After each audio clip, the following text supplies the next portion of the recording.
Ladies and gentlemen, hello and welcome to the Saturday Landing. We got some more FIFA World Cup action. This long form video, this full breakdown has been marred by technical difficulties over the past couple days. I do apologize for any inconvenience for anyone who saw the shorts and anyone who wanted to look at this. I do apologize, but we're back today. I'm happy to have this all resolved. This is going to be a little bit of a late publication. As I'm speaking, Netherlands and Sweden has already started down the street from me here in Houston. But let's go through yesterday's picks. I do have the short video on yesterday's picks, and we did go 3 for 4, got the first 3 right. There was a winner in every game, so Tunisia and Paraguay with the draw was not, Turkey and Paraguay with the draw. Tunisia is playing today. That did not come to fruition. But a great game for the Americans. Moroccans and Brazilians did exactly what we all expected, and Paraguay was able to pull it off. But let's go to Team USA. They started the day in Seattle. They had a tremendous game. They got up with 2 first half goals. They were able to push the ball into the box, force an own goal, force the defender to have to defend or give up the goal. That was a great one. What an absolutely excellent effort from Alex Freeman, getting the header. That header off the deflection, beating the goalkeeper to it. The goalkeeper dived for the low shot, deflected. Initially was called offsides. Very dramatically, VAR reviewed it and revealed that he was not offsides. So what a great goal. Great effort that was. But overall, USA didn't get as much shots as we would like to, but they did control the match. The midfield has been such a big strength for the United States team. They are really setting the pace. They're controlling the game well. They're finding spaces. They're showing great patience in the way that they play. They're definitely doing a great job breaking down the other team. Australia did have some chances later on in the match. It got a little rough towards the end, but you can see 5 defender formation. Not so great in attack until they had to be, until they had to push their wingbacks up. They did get a little bit towards the end. They got a couple close ones, but ultimately USA was in full control. We go off to the other matchup, Morocco versus Scotland. This was just as expected. Morocco did come up very early in the match on a firecracker kind of shot from close range, but a narrow angle. It was a very accurate shot, great pace, but from that angle, you usually don't expect someone to score. He was on the right-hand side, the right flank for Morocco, and pretty close to the touchline. So a really good goal to start the match. But besides that, you see Scotland did not get any shots on goal. So Bono did not get any action in goal. Defenders were very stout throughout the match. But you can also see as well that Morocco didn't exactly have all the attack in all parts of the game. They did get 60% possession. But, when Scotland did have some attacks, Morocco's midfield and defense was able to hold them back. And you can see the ratings for Scotland, who also played a 5-defender formation against a superiorly talented team. We go to the next matchup, Brazil and Haiti, another matchup that had quite the disparity in talent. Brazil got up to 3 first half goals. Matheus Cunha with 2. That was a great effort from Matheus Cunha. He was playing up there alongside Rafinha, who unfortunately had to come off with a hamstring injury. We'll have to see the status on Rafinha as we go on. But Casemiro, better matchup for him. Vini Jr. also got on the board for the second matchup of this World Cup.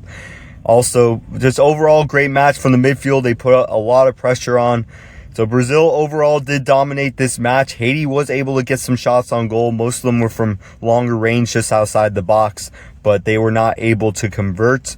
Brazil had 57% of the possession. A lot of great play for Brazil. When they made the subs, they got a little bit more conservatives. They didn't love as much of the performances from the subs, even though Martinelli did have a couple chances in the dying stages. You can see Haiti also a 5-defender for midfield formation. So they were really trying to cover spaces as Brazil came in attack, and their best efforts did come from their midfielders. But in the end of the day, they found the right pockets of defense. They were able to score some rebounds. Defenders did not do a great job covering the rebounds, and Brazil was able to capitalize all in all. That being said, we go to the last match, Paraguay and Turkey. This was a very interesting one. This is what I said yesterday was the least predictable match. I expected it to end up in a draw.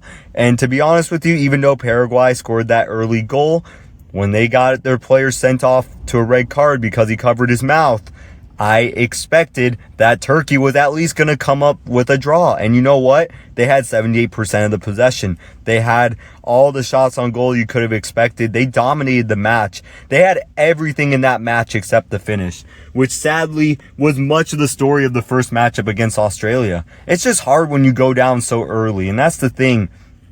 Turkey showed that they were very vulnerable to direct play. And that's what Paraguay showed, direct play and counterattack. And that's what happened here in this match. But tough way to go out for Turkey. They did have some solid efforts throughout the pitch. You can look at the Turkish team, Çalhanoğlu. Again, I'm trying to pronounce that name correctly. Overall, solid play, solid pacing. Well, setting the pace in the midfield, finding some very solid passes for Çalhanoğlu. But this team just doesn't have finishers, and that's ultimately killed them. I mean, Arda Güler is more of a playmaker than anything. He's had some great finishes for Real Madrid, but honestly, this is just a team that what they showed with Yildiz and Güler, just no finishing. And we just hope that over the next 4 years with these guys coming into their mid-20s in the next World Cup, that they will become better finishers and be able to set up their teammates a little bit more. That being said, we got 4 matchups in this World Cup. Today, what's going on right now, we got Netherlands and Sweden. Now, I'm not going to count this prediction for the overall stats because I am posting this as the match is going on. But we do have Germany and Ivory Coast. Germany and Ivory Coast is happening in Toronto. Then we got Kansas City, Ecuador and Curacao. And we finish off the night in Mexico. Tunisia, I do apologize. This is a Turkish flag. They do have relatively similar colors, somewhat similar logos on there. I do tend to confuse them quite a bit. But it's going to be Tunisia against Japan. That is not Turkey and Japan. So these are the picks for these matchups. I picked Netherlands. I did put my bet for Netherlands to win before it, but I'm not counting it on here since this is just after the match started. You got Germany and Ivory Coast. This is a bull one. I'm expecting a draw on this one. Germany has had a lot of shocking results in group stages over the last couple World Cups. Then we got Ecuador over Curacao, and then Japan and Tunisia, over Tunisia, that is. So the way I'm doing it here, you can see the preview, the expected lineups, the flows of the match. You can see here Netherlands versus Sweden. Overall, both teams had very similar matches. Obviously, Sweden won their match quite convincingly against Tunisia, but still, I'm looking at the quality opposition. Japan is a much better team than Tunisia. I think Netherlands, given that they fought in that battle, are just better prepared to be in this matchup. And I'm not going to reveal what the score is already, but I had the prediction of Netherlands over Sweden. Again, I'm not going to count this one on the betting statistics for these videos. That being said, we go on to Germany versus Ivory Coast. You can see the projected lineups for these two squads, Germany versus Ivory Coast. This is one of those that I do expect to end up in a draw. I know how hard Ivory Coast can play. And one thing I've seen from Germany these past couple World Cups is how against some hard playing teams, they can get out of rhythm. We've seen that since they've won the World Cup in 2018. We've seen teams like Japan, we've seen teams like South Korea be able to really disrupt Germany. I think Ivory Coast can easily do that today. Now, do I think they have the quality to beat Germany? No.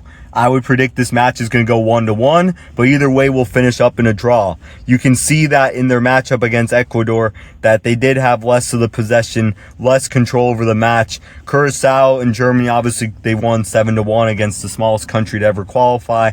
So one of those things that I look at Ivory Coast being a bit more of a battle-tested and tougher team, despite the fact that Germany is, in my estimation, the more talented team. I will take these teams in a draw. Then we go on to Ecuador and Curacao.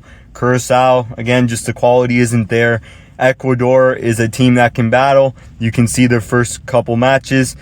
Ivory Coast did beat Ecuador on the late goal. So again, that's kind of what I spoke about with Ivory Coast. They had a big battle, but Ecuador overall is just going to have more talent, have more quality on the pitch.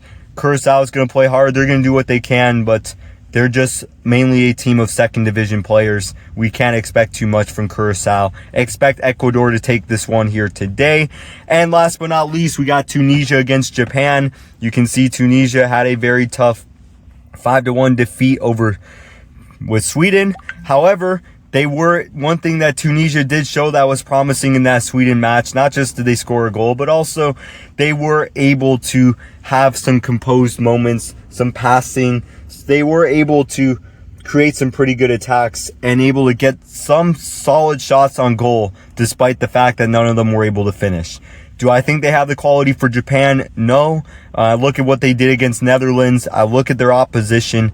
Their draw against the Netherlands, I thought, was just showing how much Japan can play well in all situations. And again, this is what I've seen in past World Cups. I'm going back to 2014, 2018, 2022 World Cups. Some of these games we've seen against Japan where they can produce big moments. They can keep composure when they're down in the score.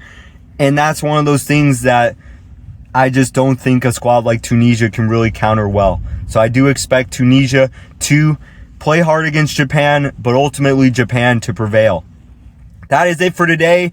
We'll be back at it tomorrow. Happy to come back with some more World Cup games. It has been very fun to do this. Obviously, once we get gaps in the World Cup games, we'll have some baseball. We'll bring some of those bets back. I know it's been a while since we talked about MLB, but a lot of exciting things happening there. Again, once the group stage over and we got some gaps, we'll get back to MLB and the exciting stuff that's going on there. But for now, plenty of World Cup. It's been exciting. This is an exciting second round of the group stage. Let's get after it.